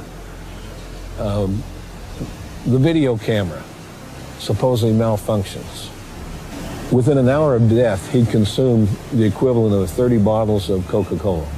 And Dr. Jordan told me that caffeine is used in a lot of countries, like third world countries, to enhance pain under torture. And he also told me that the beatings on the soles of the feet were indicative of torture. And I believe it was the FBI. I firmly believe that for a lot of reasons. Now, I didn't start out believing that. I started out trusting them until I could see what they were doing. And they would come to me asking for information and then immediately go and destroy the evidence, threaten the witness, do everything they could to prevent the case from being made of murder. Information was coming into me. People were leaking me stuff. They wanted me to know. They didn't want me to know who they were. Late December of 95, early January of 96, I get a phone call. The person won't leave their name. The person said your brother was killed by the FBI. They said it was an interrogation that went bad. It was a case of mistaken identity, that he fit a profile of people who are robbing banks to get money to attack the federal government. Just before he was executed, I get a message from Tim McVeigh. And he told me, he said, when I saw your brother's picture and heard what happened to him, I wanted you to know that I think the FBI killed him because they thought he was Richard Lee Guthrie. Early on, the FBI had investigated the possibility that a string of bank robberies committed by what the media dubbed the Midwest Bank Robbers had financed the bombing. Led by Peter Langan and Richard Lee Guthrie, a.k.a. Wild Bill, the gang called themselves the Aryan Republican Army. The purpose of the robberies? To finance a race war within the United States. Wild Bill closely resembled some of the John Doe No. 2 sketches and had a tattoo similar to that reported by witnesses. In an affidavit, Peter Langan revealed that a member of the ARA had admitted to liabilities concerning the bombing. Another member had threatened, "We're going to get them. We're going to hit one of their buildings during the middle of the day. It's going to be a federal building." Most of the ARA was arrested for bank robbery soon after the bombing. Peter Langan offered to provide information about his co-conspirators' relationship with McVeigh. This offer was refused. Then I got a call from a great guy, J.D. Cash. He was a hunting and fishing reporter at the McCurtain County News in Eastern Oklahoma. He'd had friends that were killed in the bombing and family, wounded. And one day he calls me up and he says, "Jesse, can I talk to you?" And I said, "Well, sure, who are you?" He says, "I'm J.D. Cash." He says, "I'm investigating the bombing in Oklahoma." And he said, "I'm interested in your brother's death. Can I ask you some questions?" And I said, "Yes." And J.D. said, "Well, do you have any tattoos?" And I said, "Yes." He said, "What and where?" I said, "A dragon tattoo on his left forearm." J.D. said, "Oh my God." He said, "Are you sitting down?" I said, "Yeah." He said, "Let me tell you this." He said, "When your brother was picked up and sent to Oklahoma, the largest manhunt in American history was in place for John Doe 2. We didn't start out to solve the Oklahoma City bombing case. We started out for justice for my brother. But every lead, every trail, every bit of important evidence has brought us to the Oklahoma City bombing." Now, the Freedom of Information Act is an act Congress passes that says the government's supposed to turn over documents and information to you that you request, unless there's a good reason not to, such as national security. I bring the first FOIA suit saying I want all documents showing the link between the FBI and the Southern Poverty Law Center and the Oklahoma City bombing. And the FBI comes back and says there are no documents. They didn't know that I'd been leaked 2 teletypes from FBI Director Louis Freeh, then Director Louis Freeh, talking about Ellingham City, talking about informants, talking about the Southern Poverty Law Center, talking about the fact that McVeigh had called Elohim City 2 days before the bombing asking for more help. So I sue them, and they walk in the court and they tell the federal judge there's no documents. Well, I file those too. The federal judge looks at him and he says, you go back, you do a manual search, and you bring everything you find back in the court. Well, then they come back and plead with the judge, and they say, Judge, we promised anonymity, and if we have to disclose these documents, it will reveal their names and their lives will be in jeopardy. German citizen Andreas Karl Strassmeyer, a.k.a. Andy the German, came to the U.S. in the early 90s. Professing neo-Nazi beliefs, he moved to Elohim City, becoming their chief of security. He was reported by ATF informant Carol Howe and others to make threats about bombing federal buildings and assassinations of public officials. It is known that McVeigh called Elohim City twice, looking for the mysterious German, when members of the ARA were living with Strassmeyer. McVeigh also attempted to reach Andy's attorney Kirk Lyons by phone in the days before the bombing. We started looking at Strassmeyer real hard, and this guy didn't add up either. He was on special assignment and disappears and shows up in Elohim City. He came in through Texas and was placed at Elohim City. Now, why Elohim City? I mean, nobody in Germany, if I haven't heard of Elohim City and I live in Oklahoma, how does anybody in Germany hear of this place? Well, evidently, it was from a lawyer named Kirk Lyons. I start putting dots together. I start finding out who these people are and who they know and who they run with and what their background and what their history is, and we create a picture from this. We have Strassmeyer doing all this paramilitary training, takes over as chief of security of a place that didn't need any security, tells them they need to get rid of their shotguns and deer rifles and buy assault rifles and SKSs and AKs and stuff like this because they're going to be the next Waco. Well, he scares them down there. They don't know what to do, so they start, gearing up for the last days of the book of Revelation. Strassmeyer is an interesting character, these documents we got from the court. It's my understanding he's a German intelligence officer.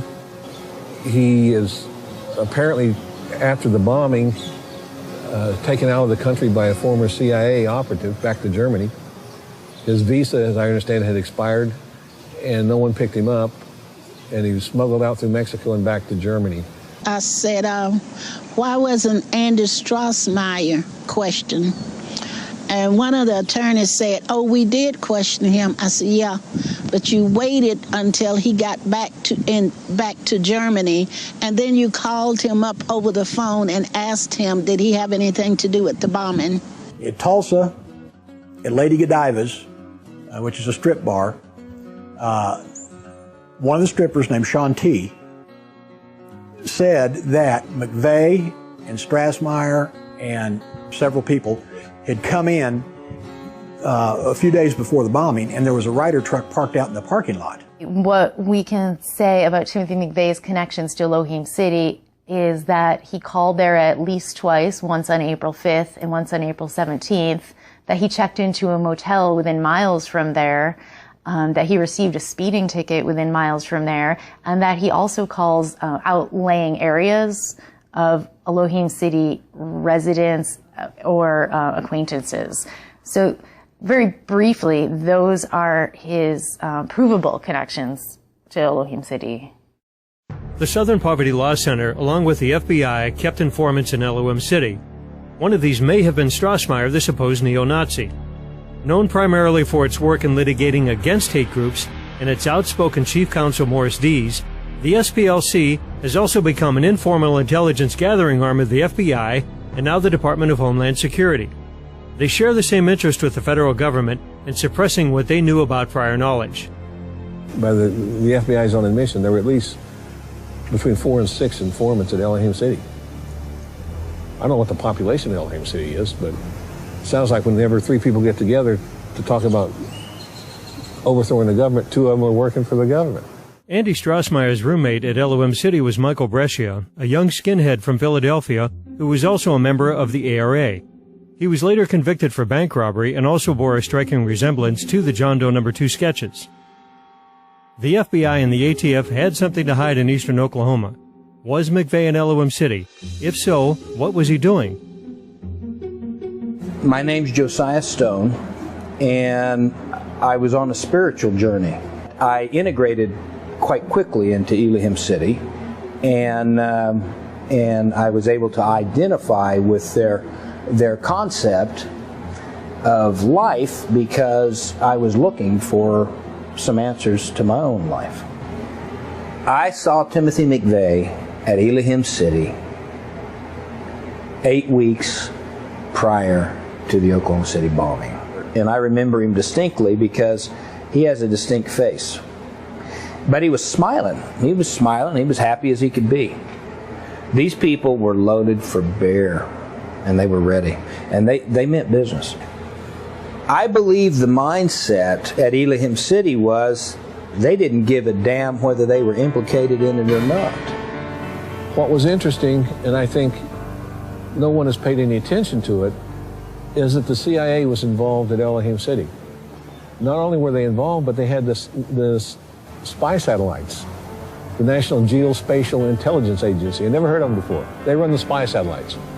They had them over Elohim City.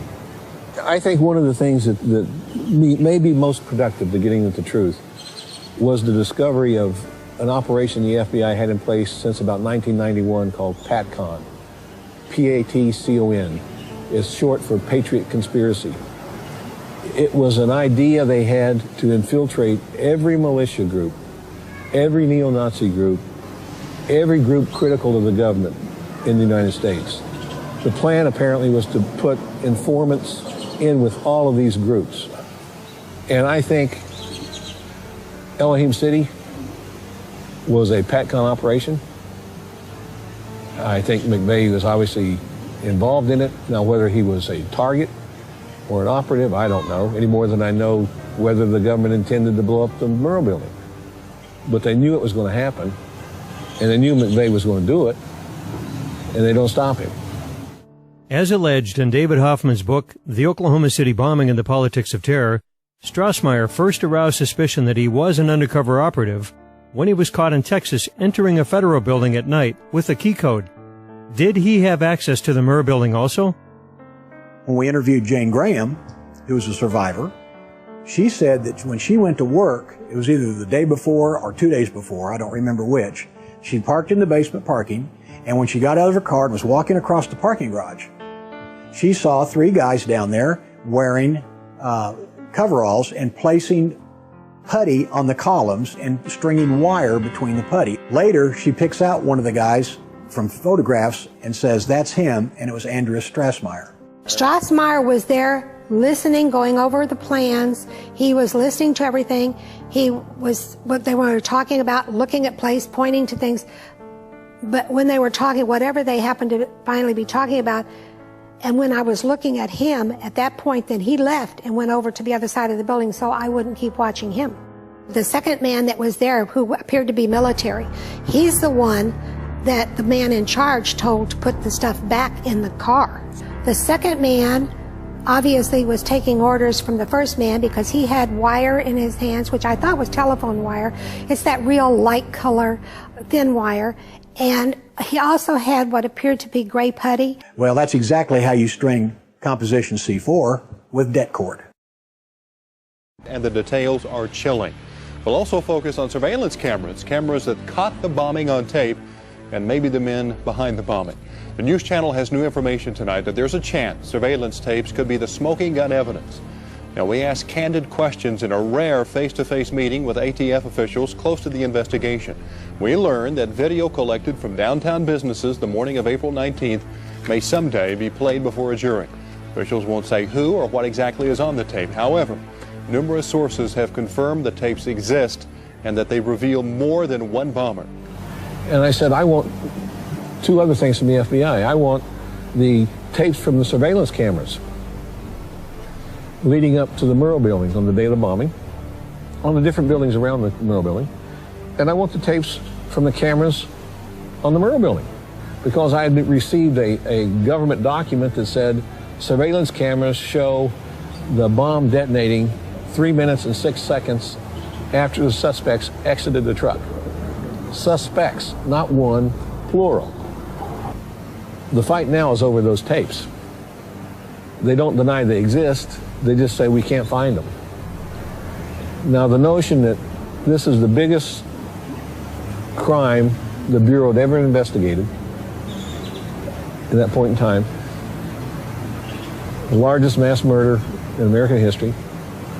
The two most important pieces of evidence you have, the arrest of McVeigh and the videotape showing McVeigh delivering the bomb to the Murrah building, you can't find?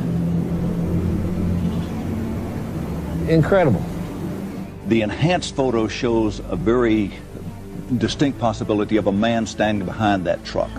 And the time sequence camera took additional photographs. So will those additional photographs show there was a man there?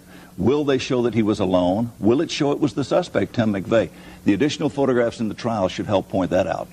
I think one of the things that stands out to me is the fact that during that first morning, while we were being held at bay from doing any recovery work, there were FBI agents, or at least men in FBI raid jackets, dismantling the video cameras off the side of the building.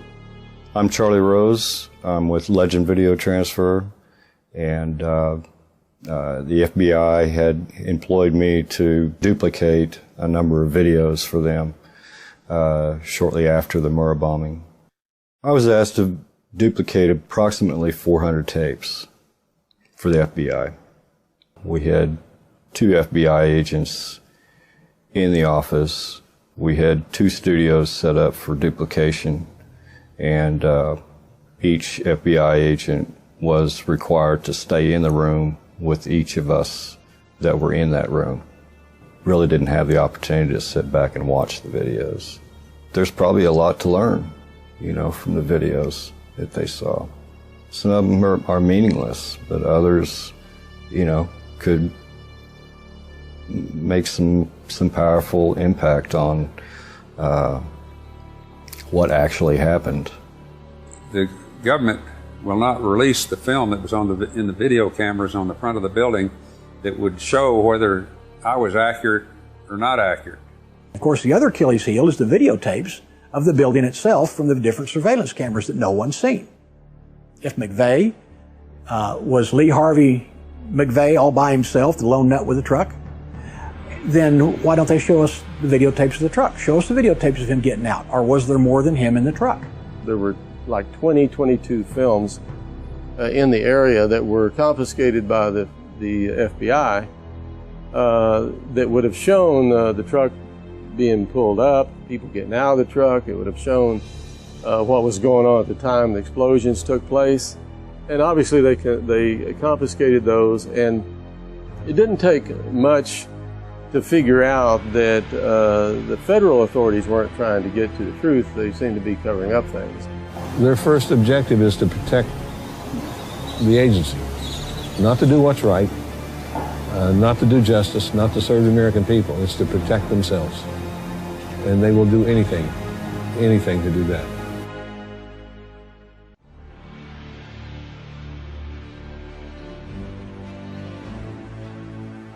Tim McVeigh was honorably discharged from the Army 3 years before the bombing, leaving behind an exemplary service record. After a brief but intense combat experience in the Persian Gulf War, McVeigh tried out for the Special Forces. He pronounced himself unable to continue just a few days into the testing and returned to his unit demoralized and, some say, a changed man. Through being able to see Timothy McVeigh's letters to his defense team, this is really behind-the-scenes stuff, letters to his family, the memos that the defense team writes, which detail his mood from day to day, some of the medical reports while he's in prison, which detail his thoughts. On the one hand, you have the McVeigh who's mad at the government. On the other hand, you have the McVeigh who works for the government. The defense team themselves could never obtain his full military records, and that even though they were ordered by a judge. Where does he turn up? He turns up in Buffalo, New York. And while he's up there, he creates what's known as a legend. Now, a legend is when you go undercover or you get sheep dipped. Sheep dipped means you change your identity, you change who you work for, and become a new person. He changes his personality up there, and all of a sudden he's ranting and raving about the Turner Diaries and overthrowing the government and all this other nonsense to where they're going. This guy's a wacko. He works up there 6 months and disappears. Where do we find him again? Going into militia meetings and doing the same thing, making sure he's noticed. If you look at Lee Harvey Oswald and Tim McVeigh and other patsies, they're very similar. They're in the military, they've got security clearances, McVeigh wrote a letter to his sister, who turned it over to the FBI, in which he admits that he was selected out of Special Forces training to participate in covert operations, to help run drugs to fund these operations, and to assassinate security risks. Mere bravado, or was McVeigh telling the truth? The FBI had put wiretaps on the McVeigh family's phone after the bombing. And so I'm reading this conversation back and forth between his mother and his sister. There's actually a few of these conversations where they say, "We don't understand why the FBI won't listen to us and why the media is reporting that Timothy McVeigh washed out or dropped out of Special Forces." They're saying, no, we were told that he was still active in the military and that he was working on these covert missions. And he told his family, he told many others, Terry Nichols has signed an affidavit, that McVeigh believed he was out there infiltrating militias and right-wing groups and was preparing to set them up. And then, of course, he later learned that he was the guy that got set up. If McVeigh was working for the government, what are we to make of the involvement of Terry Nichols, the only convicted accomplice? When Nichols had been convicted, but not given the death penalty, in federal court and in state court, he could not be tried again. He wrote to then Attorney General Ashcroft and said, "Come and see me. Come and see me and I'll tell you all about it." In his declaration, Nichols stated that crucial parts of this terrorist attack remain hidden from the American people, especially the identities of others unknown who collaborated with McVeigh in the bombing. McVeigh told Nichols that he had been recruited to perform undercover missions while in the U.S. Army. Always the good soldier, McVeigh revealed only one name in his chain of command, Larry Potts, Assistant Director of the FBI and the lead agent on the Ruby Ridge catastrophe in 1992, in which a U.S. Marshal and 14-year-old Sam Weaver and his mother Vicki Weaver were killed. Larry Potts later played an active role in the siege at Waco. McVeigh was angry at Potts for going off script and changing targets at the last minute. Another telling clue is on Tim McVeigh's death certificate. Despite being officially out of the military for 9 years and having held many different jobs since then, his listed occupation was U.S. Army. So why did Tim McVeigh take the fall for his accomplices? Perhaps the intervention of a known psychological warfare expert explains his silence till the end. The record clearly shows that Dr. Jolyon West consulted Timothy McVeigh's defense team. Dr. West had previously been a psychiatrist and consulted for Patty Hearst, Saran, and Jack Ruby. We know that Jolyon West was considered to be the #2 mind control expert in North America under only Dr. Ewing Cameron. Dr. West came under a lot of scrutiny during his time as chief of psychiatry at UCLA because he was proposing using prisoners, the general community, poor people, minorities as test subjects. And then West's career continues to flourish through the 80s, and he continues his research into hypnosis, branches out into terrorism and cults, even consulting and later writing about the Waco massacre. Dr. John Smith, that's even his real name, was the protege of Dr. Jolyon West, Mr. Mind Control, and he was McVeigh's doctor in prison. Today it's reported that he is one of the head psychiatrists, one of the head doctors at Guantanamo Bay. The fact that you've got the protege of one of the fathers of modern mind control now being the head of psychiatry at Guantanamo Bay, which is an admitted mind control laboratory, that's even mainstream news. I mean, you couldn't make this up in a spy novel. Truth is always stranger than fiction, and it's all hidden in plain view.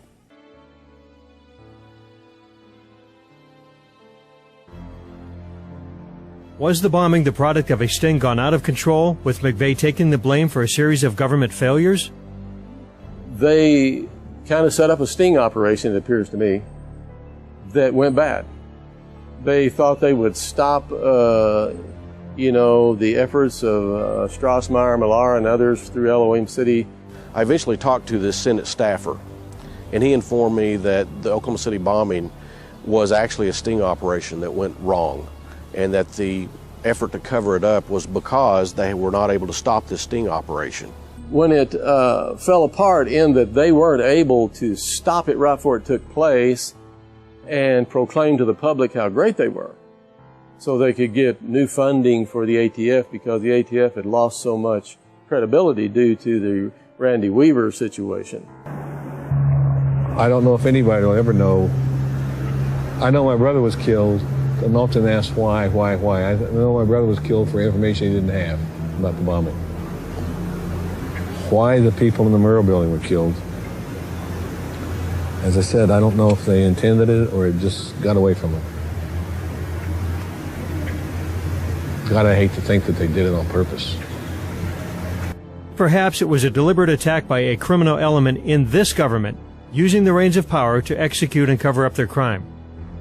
In 2006, the American behavioral scientists published the whole journal on this concept that's being developed called a state crime against democracy, SCAD for short. There's a recognition, a growing recognition among academia that oftentimes people have not pursued culpability into elite crimes for the fear of being called a conspiracy theorist. When there is a state crime against the people, what generally happens is that inquiries into these crimes tend to be highly controlled, tightly framed, and totally reliant on agencies who stand to be embarrassed by investigations. It's now been declassified that the Gulf of Tonkin in 1964 to get the United States fully committed into the Vietnam War was a staged event, and those LBJ tapes have been released, where days before McNamara is telling him on the phone how they're going to stage the event to get the United States into the war and what he would need to say at those press conferences. In early 1995, the entire United States was politically awakening. The population was angry about Waco. They were angry about the United States losing its sovereignty and Bill Clinton trying to pass anti-Second Amendment legislation. The federal government was forced to basically come in and create a crisis so they could demonize anyone who thought the government was too big or out of control. In 1994 and 1995, the Congress had tried unsuccessfully to pass their omnibus crime bill that expanded federal jurisdiction, that went after the Second Amendment, that was going to create all these new federal agencies to spy on the American people. And that was one of the reasons that Oklahoma and other states were upset. They understood this was totally unconstitutional and a huge federal overreach, and it violated the 10th Amendment. But after the Oklahoma City bombing tragedy, suddenly they were able to rename it as the Anti-Terrorism Effective Death Penalty Act, and that was able to sell through.